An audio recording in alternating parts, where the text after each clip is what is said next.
Tell me a story. Let's begin. Adventures to tell and tales to spin.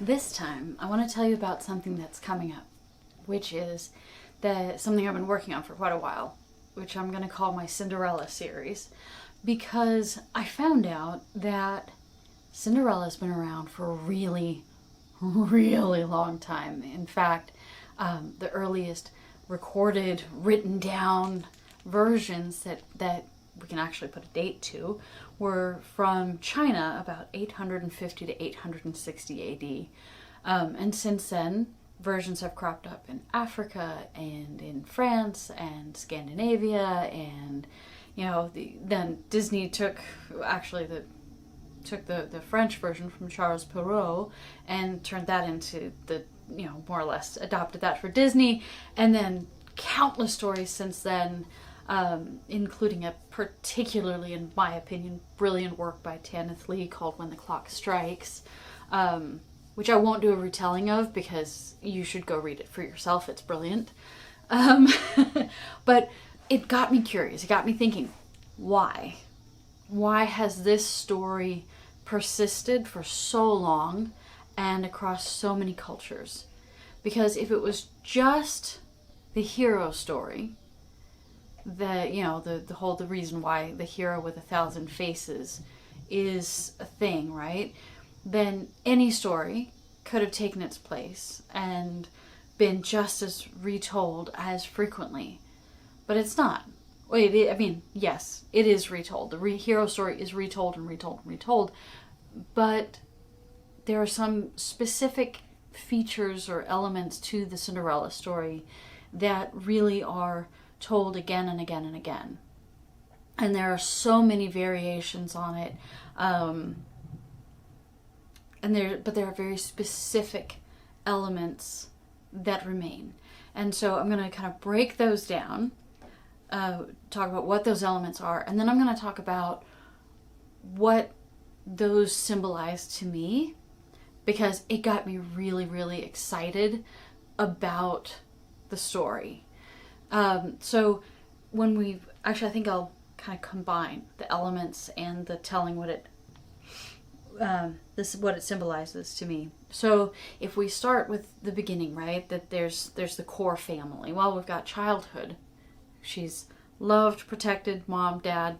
This is the core childhood before innocence is lost. When her mother dies, this is the first introduction to loss. And this is kind of often used, one or both parents dying is often used as a bridge into adulthood.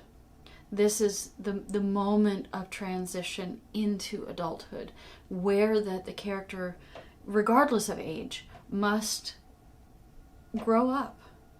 They have to fend for themselves.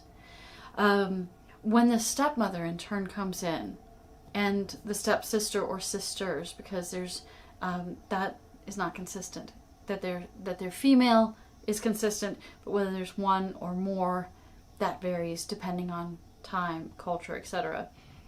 So they come in, and their cruelty are essentially, as I see it, a symbol for the unfairness of life, the injustice, because life is not fair.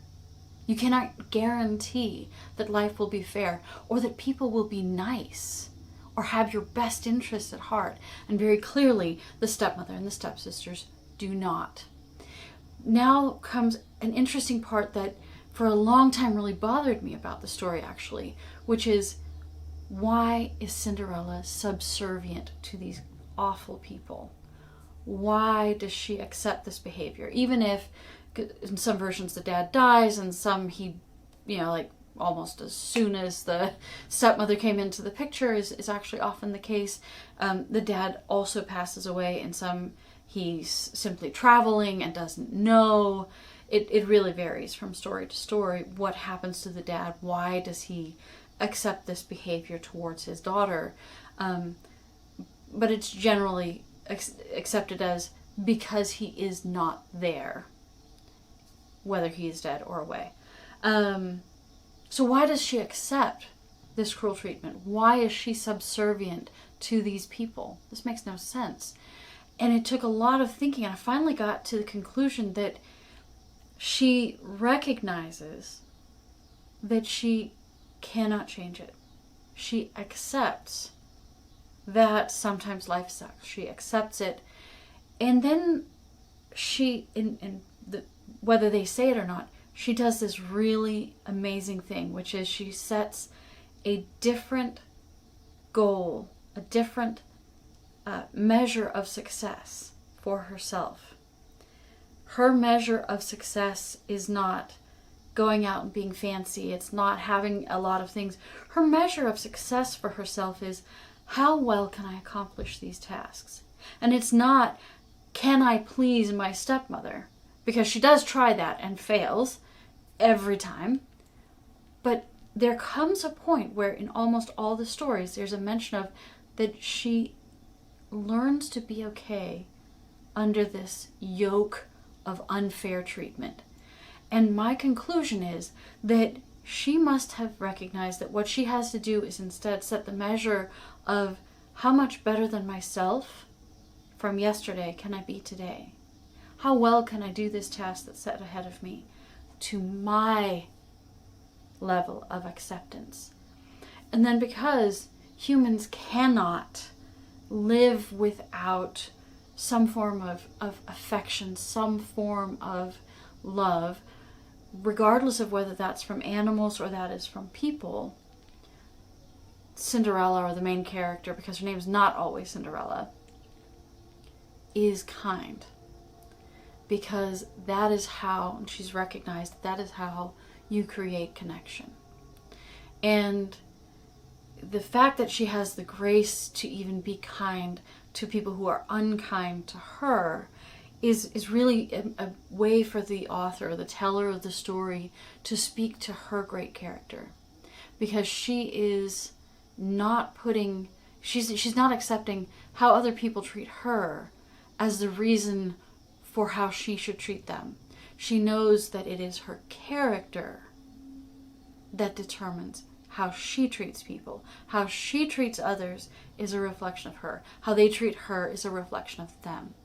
So she's really a fantastic character in that she has the strength to accept life isn't fair, to say, I'm going to set my measure of success at something within my control. How well can I do these tasks, etc. And I'm going to show that my character is being kind regardless of what other people's characters say about them. So these are all fantastic things. And then there comes a point in every single story where life throws her one more doozy. And usually it's in the form of the stepmother doing something unthinkable. And in one of them, the stepmother kills the fish that is her only friend. In another, they tear up her gown.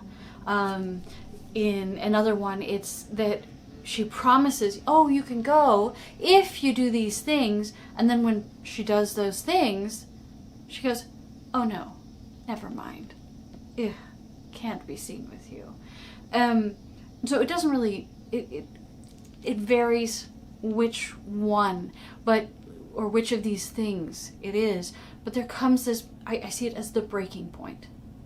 The point where the main character, the Cinderella character, can bear it no longer, where she wants to give up the fight. This is where in the Disney movie you see the princess all strung out and crying, whatever it is. She's lost the will to fight in that moment. And that's a scary moment. We almost all, not all, come to that at some point in our lives where we want to give up. We don't feel like fighting anymore. Life is too hard.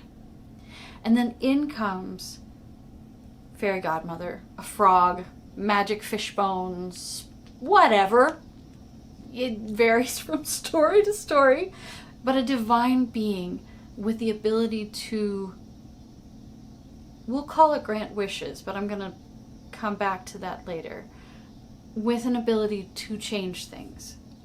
That's better, because that's really what they're doing. They're not actually granting wishes. They are changing things. They come in and they comfort and they help give her the tools to change her situation.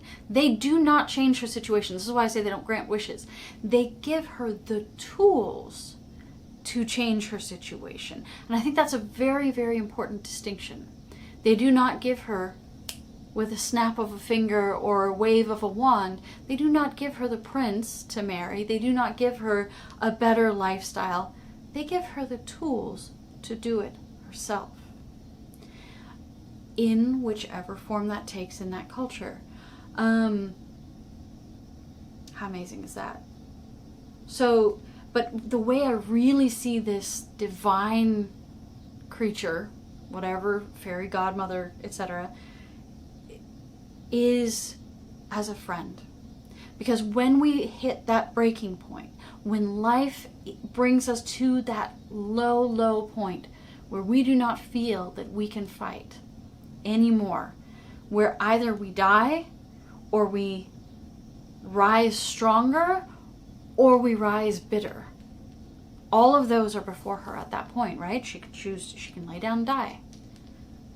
She can rise stronger, but she doesn't feel she has the strength for that, or she can rise bitter. Which I think is what the stepmother's done, to be honest, is that she has risen bitter, because you don't get to be in her situation without having had some hardships herself too. That's a whole nother story. So, but in that moment, what I see that divine being, that helper, is as a friend. The friend that comes to us when we are low, that comforts us. Because in that moment, that is magic. That is a magic that lets us get up again. That is the magic that lets us keep going. That is the magic that lets us decide what to make of our future. And if they happen to also be able to help us in some way, great. And of course, for the story to continue, these friends are able to give her the tools to get out of this terrible situation she's in. So then there's this moment that the tools in this case is a transformation that is external. It is in fine, fancy clothing, right? Make the inside match the outside. So she's so good, she's so kind, she's got this strength of character that she has accepted and worked and da-da-da, right? So now we're making the outside match the inside. She is looking as beautiful as her soul. And then she can go off and woo the prince is, of course, wowed by her appearance, depending on what these are. But then here comes the interesting thing. I have yet to find a version of this story where she doesn't run away. Why? If this is so good, this transformation, why would she run away? Well, she's human, and we have this fear of change. There is a fear of accepting something so good. When we have had so many hardships, it can be incredibly difficult to accept when the good comes into our lives too. And so she runs away from it. And the way that I see that running away from change, and the period between that and being found by the prince, king, chieftain, what have you, is that that's kind of a moment, a time of preparation, where she has to kind of come to terms with, am I really ready for this transformation? Am I ready for this change? Because if you think about it, she is going from being a nobody who, yes, has chores and responsibilities, but not really as many responsibilities as come with being a high-profile personage, with being more. If we put this on a very human, very normal person level, then this is just a matter of of becoming more than we were, taking on more responsibility, doing more. And she may feel that she's not really ready for that. She's not ready to be seen to take on even more responsibility. But eventually she comes to the point of being ready. And so the good fortune finds her again when she's ready, and she accepts the change. Now, what happens afterwards in the different stories is kind of interesting to me as well, because generally speaking, this is where the Cinderella character's story doesn't necessarily end, but gets its happily ever after. Some versions actually go, oh yeah, they have lots of kids and yeah, and others just say happily ever after, and we just leave it at that. But what happens to the stepmother and the stepsisters? Now, generally speaking, I feel like it's radically unfair that the stepmother, who has been the main bearer of the injustice, is almost always left unscathed, except, and this is a big except, her children bear the punishment for her. And as a mother, I can say that seeing my children hurting, especially if it was because of something I had done, that's the worst punishment you could possibly put on a person. So she seems like she comes out of it scot-free, but really she sees her children harmed. How terrible is that? In what that harm is varies again from story to story. So in the Chinese version, both the stepmother and stepsister are caught in a random storm of flying stones. And there is no explanation for how those stones came to be flying. They just flew and crushed them. And I've even seen a version of the Chinese one where that the villagers are actually feeling sorry for them and create a shrine for them. Whereas in others it's just they got caught by stones. Whoop, they died. But then we've got the African one is actually quite gruesome, and when I do the telling for here, I have actually intended to change the ending because I felt like it was too much. The stepmother makes the stepsister change places with the Cinderella character. But when the stepsister is found out, she is literally chopped into bits and the pieces of her sent home to her mother, which to me is just, that's too gruesome. And I can't find the value in the lesson other than don't be deceitful or terrible things happen to you, which agreed, but wow, a little much, I think. But then again, then you go to the Grimm's version, which that one at first I was like, ooh, that's pretty darn gruesome and dark too. But I kind of wound up finding, in that one, I could find the symbolism. Maybe it's just that I don't know what the symbolism of cutting someone up and sending them to their mother in pieces is. But in the Grimm's version, the stepsisters actively participate in the deceit. They maim themselves, cutting off a toe for the one and a heel for the other, to fool the prince into marrying one of them. Because he has said, I will marry the one the shoe fits, right?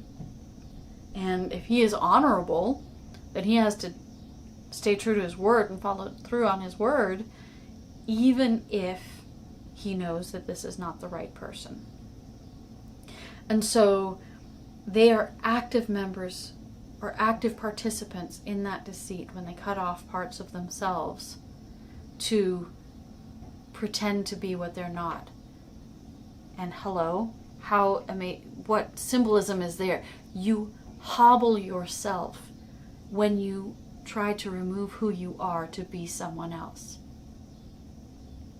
You do. That is absolutely true. Thank God it isn't normally a physical, actual hobbling of the self, but in this case, that is exactly what they're doing. And then Grimm's takes it even further, because Cinderella has always been kind to the birds, and in fact, her mother visits her in the spirit of a bird. This is how she's come to be friends with them.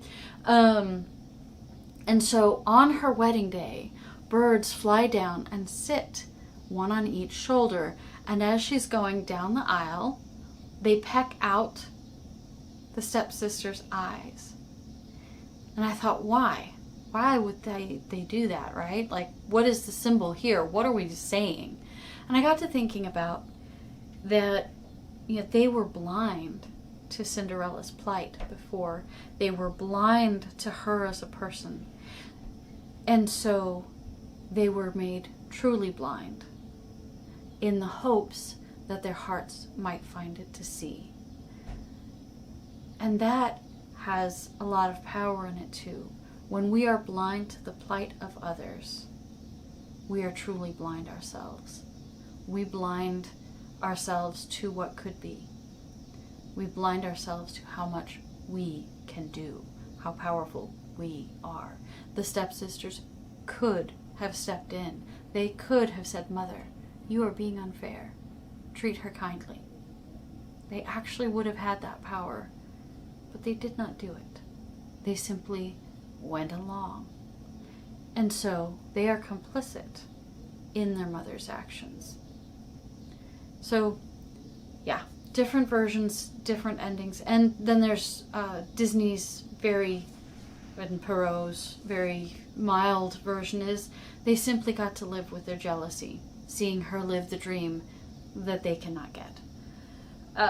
Which, poetic justice in and of itself, no further, is needed, obviously. But I feel like there's a value to be found in each variant, whether it's that we look for retribution, revenge in some way. The stones is kind of a retribution for bad acts. It's karma. Their bad behaviors, their crushing of the Cinderella character caused them to become crushed. There's all these different things.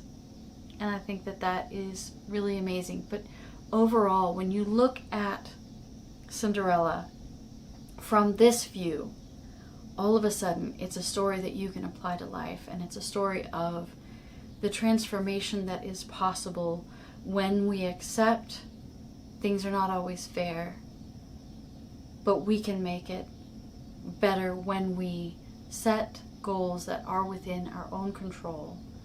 Sometimes we all need a little help in order to get to the better version of ourselves, to a better life. And I think it's a fantastic story when you look at it that way.